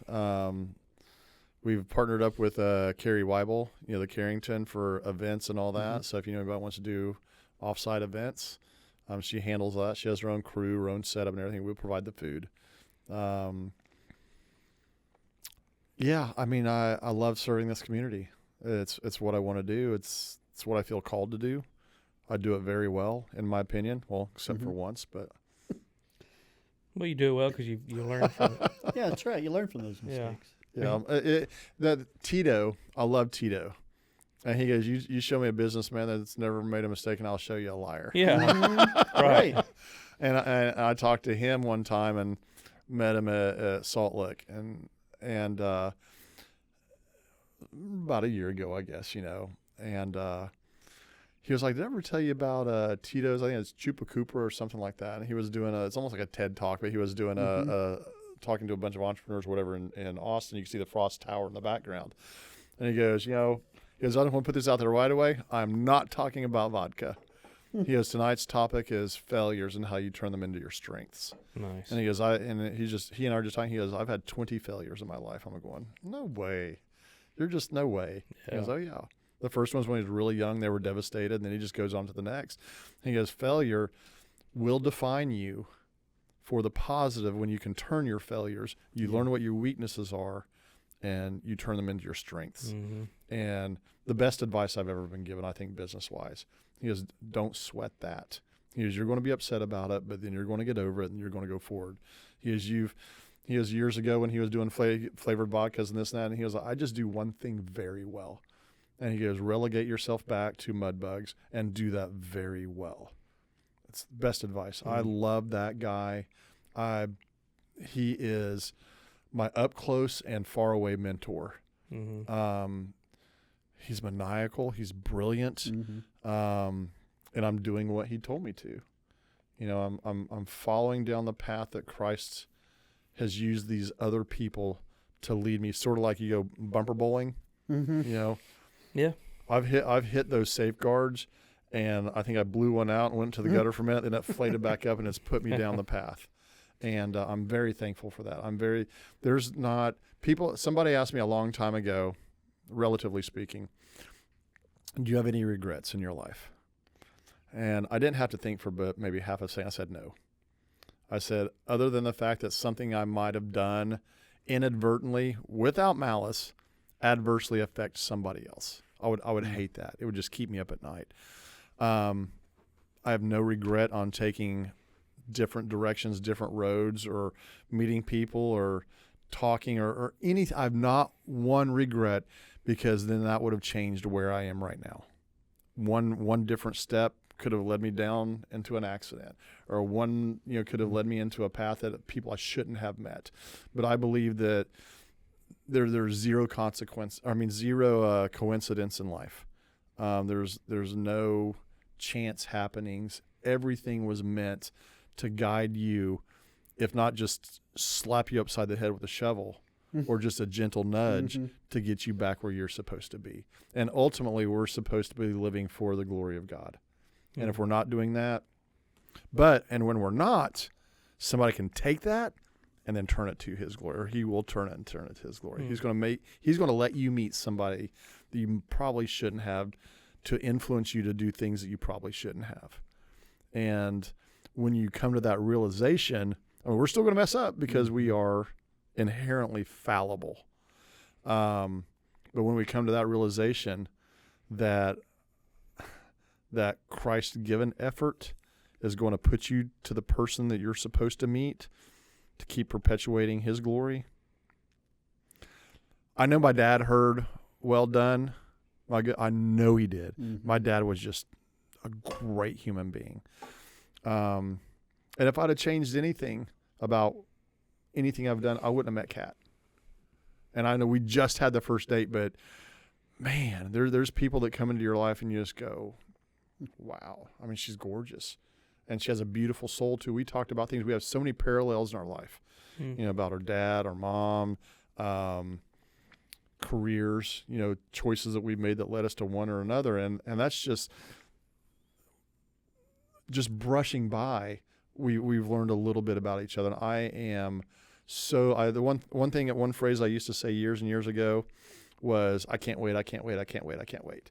Well, all that does is wish away time. And there are so many things that can happen between the moment you say, I can't wait, until where you're supposed to be, that you're just wishing away. And so, I can't wait to be out of this. I can't wait till this and this. Well, now I say I look forward to. I look forward to our second day. I look forward to talking to her when I'm done with this podcast. I want to know what her day is. And it's not one-sided. I don't feel it. There were no expectations on a date other than to have a good time, and she blew it out of the water. And she told me the same thing. And I was like, makes you feel good. Sure. You know, and when you're around somebody that does that, you can see their heart.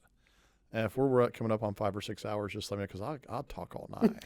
I don't care. Good. Well, I do have one last question for you. You were talking about advice. So, if there was a person sitting in a chair right there, and they said, Jeff, I am right now where you were a year ago, and I want to be where you are now. What advice would you give him? I'd say want to be better than where I am right now. And I don't think that's one specific piece of advice I could give, other than Michelle that cuts my hair.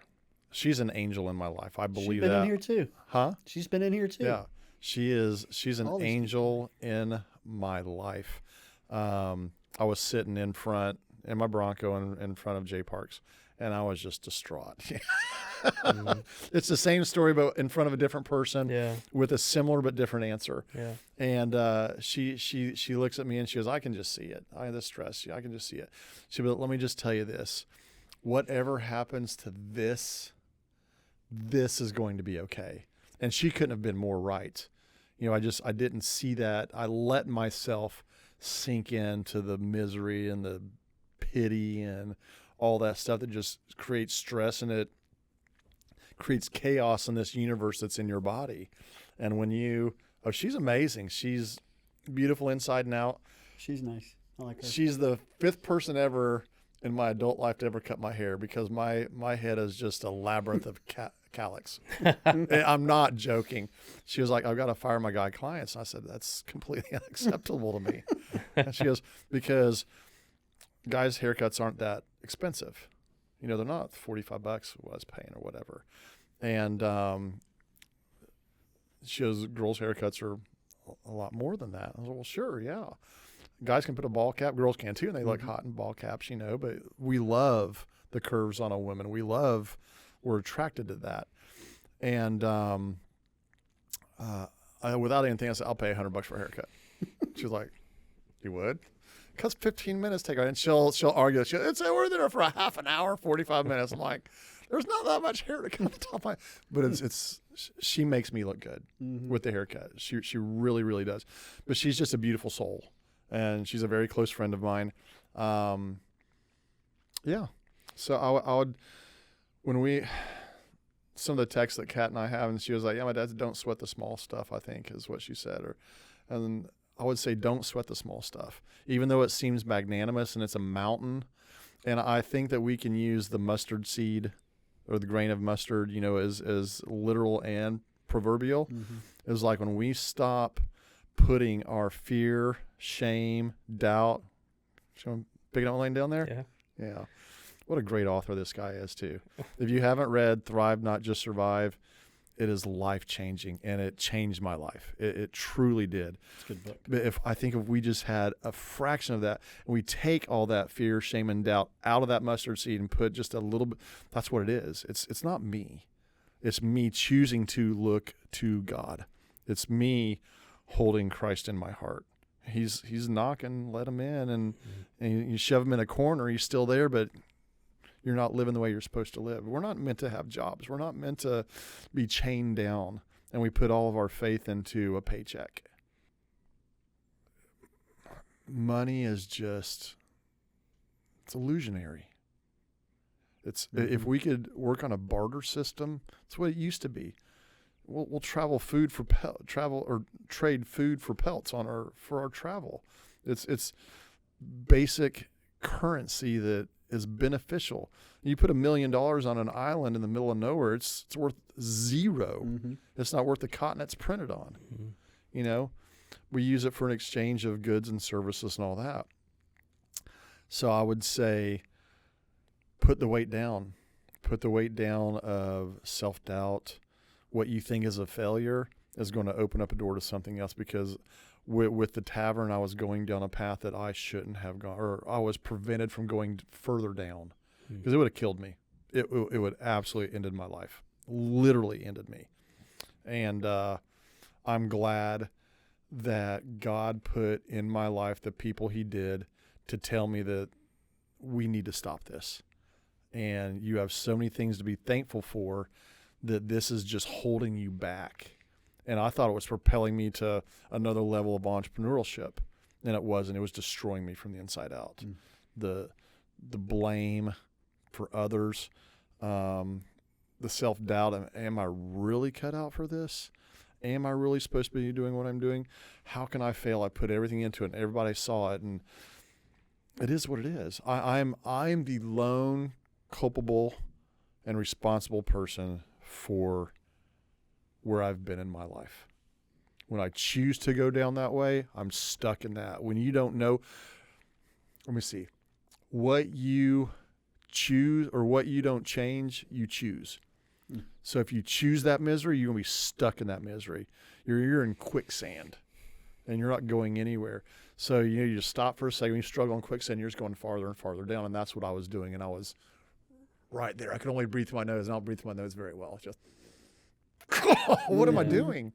And so when you stop putting that in your body, even the thoughts, bad thoughts, I am worthy, I am smart, I am a good restaurateur, I am not defined by my first failure. And I'll have more failures in my life. I count on him to keep me out of it, but I can guarantee I'll stumble again. But it won't be the same kind of stumble. I'll learn something new from that.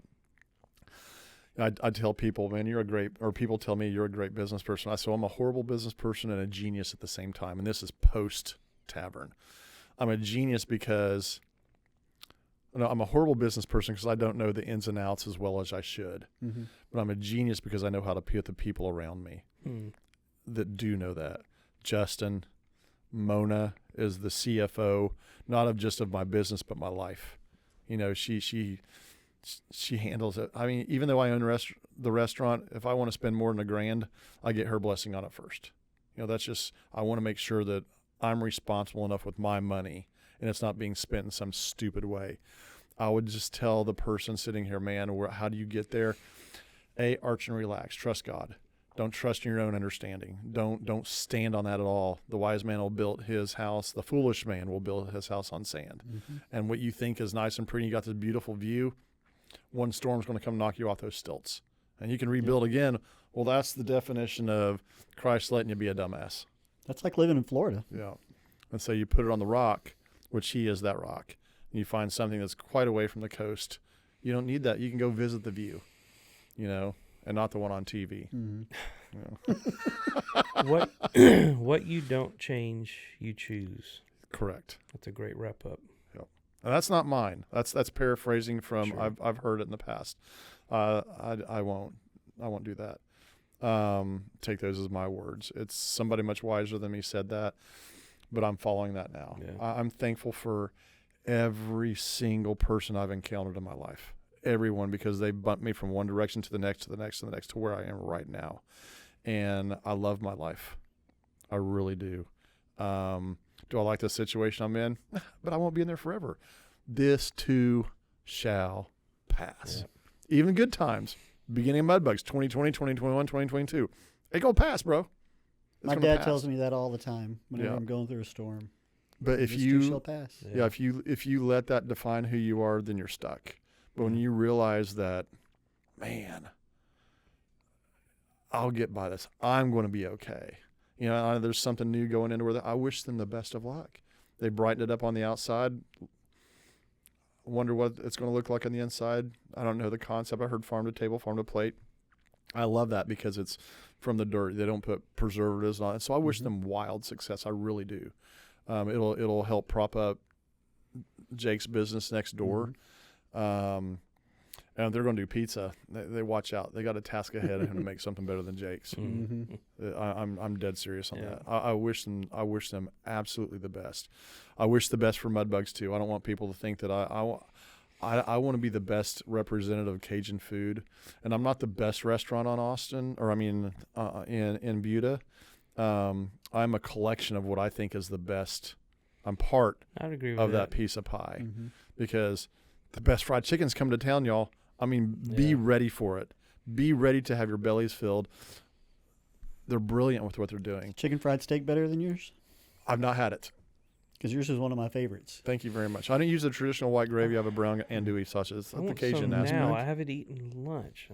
Well, I mean, James is taking us out to Main Street. Evangeline's had a pretty good one, but yours is much better. Thank you very much. I appreciate it. Better.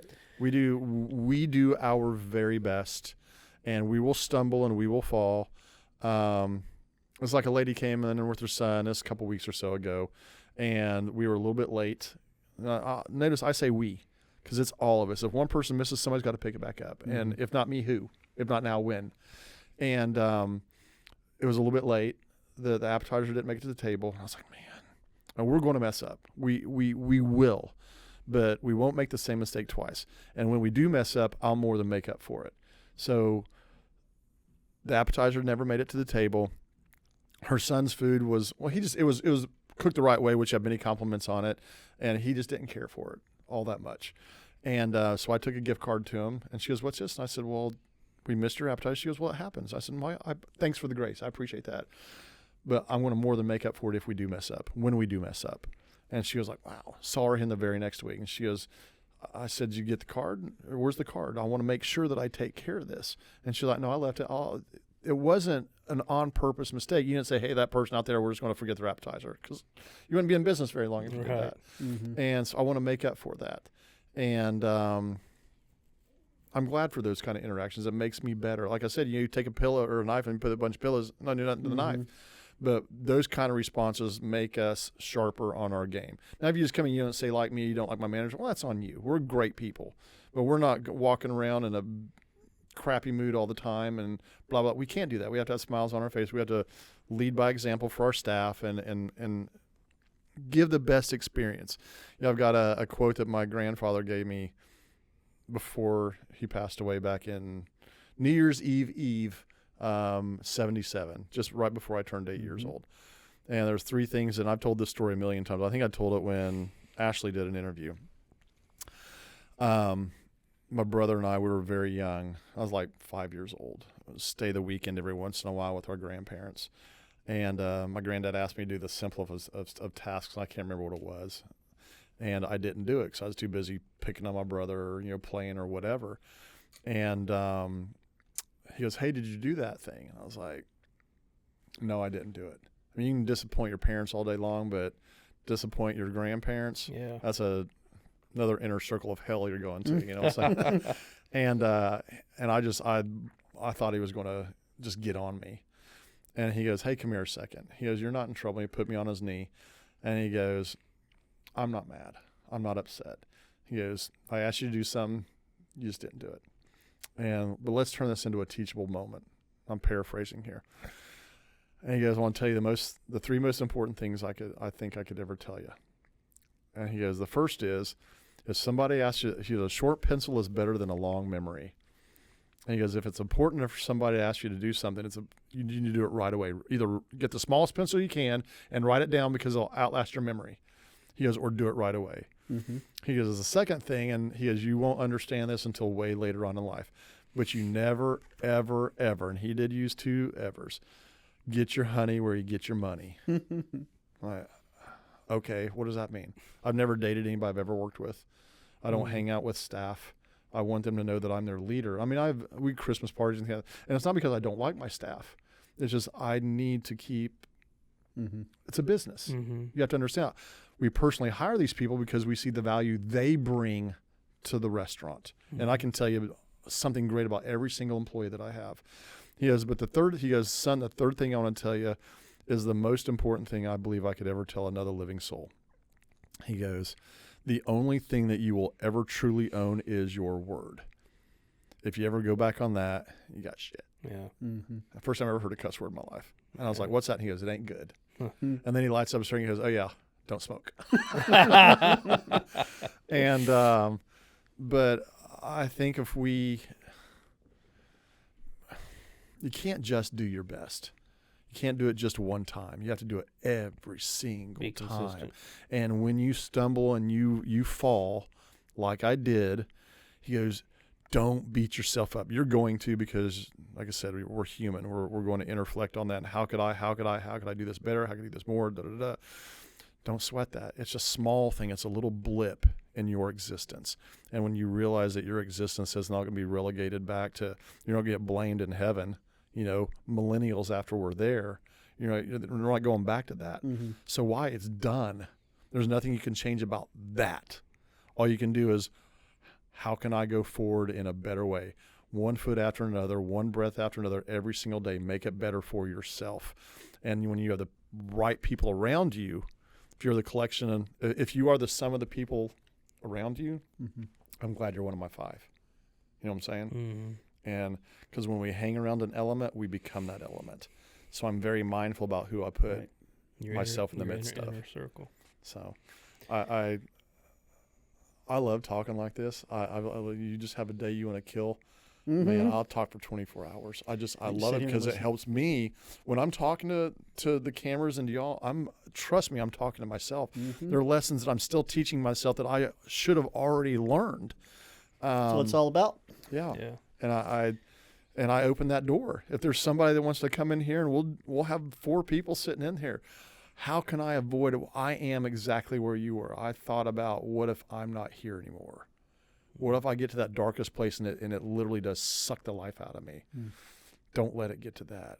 Where as bad as you think you have it, come on. There's always somebody would love to have my life right now. Somebody would love to have my life right now, because they're so desolate and they're thinking. And what's that saying? It's always darkest before the dawn. Yeah. Right. It's getting brighter. That was in Batman. Batman. Well, man, thanks for coming on. Is it over with yet? We've been here 30 minutes, bro. Hour and 50 since I hit record. It really? It just flies. I know it does. You know, that's why time doesn't. I don't wear a watch. It doesn't exist. Why? Yeah, it's to keep us on a schedule. You got your phone clock. I don't have a phone. I've had very expensive watches. I keep the cheaper watches longer than I have the more expensive. They'll break. They get stolen or whatever. I've had very expensive watches stolen from me, and the real cheap ones, the swatches. I think I've got one in a box somewhere in the attic of my house. I still have my Swatch watch somewhere. Yeah, if anybody's out there and they want a house, they're looking to buy a house, Ruby Ranch is so peaceful. It's great. You can stand nice on the back deck, or you can go halfway back to the property. In your underwear. And the busiest day, which I don't, by the way. Don't invite me over until your clothes are on. There's a visual image I didn't want to give anybody. But you can be there in the middle of nowhere, and it's the quietest environment. There's just not a breath of sound, and it's very solitude reinforcing. You can hear your own breath and hear your own thoughts, and I love that. And I'll sell it to them, cheap. I mean, over a little bit of whatever I owe, or right at what I owe. I'll throw in the 0 turn radius. I'll throw in all the lawn equipment. I want to downsize. I want to downsize big time. Nice.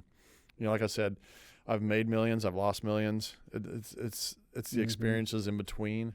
It's going out to dinner and not having my phone. It's being in that moment. I want to be in that moment. I didn't take my phone to dinner last night. It was in my back pocket, but I never got it out. I accidentally left it in my pocket. Because it's downtown Austin, it doesn't break into your car. I don't want to lose my phone, but I don't want it there present with me. I want to be. I was in that moment with her, and she was in that moment with me, and we talked, and we had great conversation. As loud as it was in there, we still had great conversation. And I'm looking forward to the next one. I'm looking forward to selling my house to somebody that's watching this. I'm looking forward to y'all coming into Mudbugs. Have conversation like this. You want to sit down with me and let's do it. Somebody that is in a point in their life that goes, what you said, the difference between me last year and the difference between me now is 100% Jesus Christ. 100%. Because I stopped leaning on my own knowledge or lack thereof, and my own vices and devices. Self-pity. It tries to rear its ugly head every once in a while. I've got friends of mine that are a text or a phone call away, and it brings me back to that. And I implore you, come and talk to me. Come and talk to Chad. Come and talk to James, and let's get out on the table before you get to where I was. Yeah. You see yourself sliding down, I'll pick you up. And it's not just me. I've got a great support network. Buda is fantastic. The people that here are genuine for the most part, 99%. I guarantee it. And the 1%, I don't know them yet. And I'm sure that they will fulfill that. Everybody that I've encountered in Buda is just beautiful in my sight. The way that they carry themselves, the way that they treat other people, it's all for the betterment of this little bitty community that we want to call home. And if you're not here yet and you live outside of Buda and you want to buy a house, come on into the fold. We'll welcome you in, Well, thanks for coming on, man. I love you more than you know. Thank you for asking me. I love you too. Yep. I'm going to do that. You are my brother. You absolutely Likewise. are. James, you are my brother. Same. I look to you in awe and wonder, because you get to a place where it would have just destroyed other people, and you didn't lean on your own understanding. And that was a thing that brought me closer to God too. I was like, I love you, man. I think you're just a beautiful human being. Yeah. Well, I got to go to the bathroom. For it. Let's go eat. It's on James. James is going to drive us there, and Chad's going to pay. Bloodworth?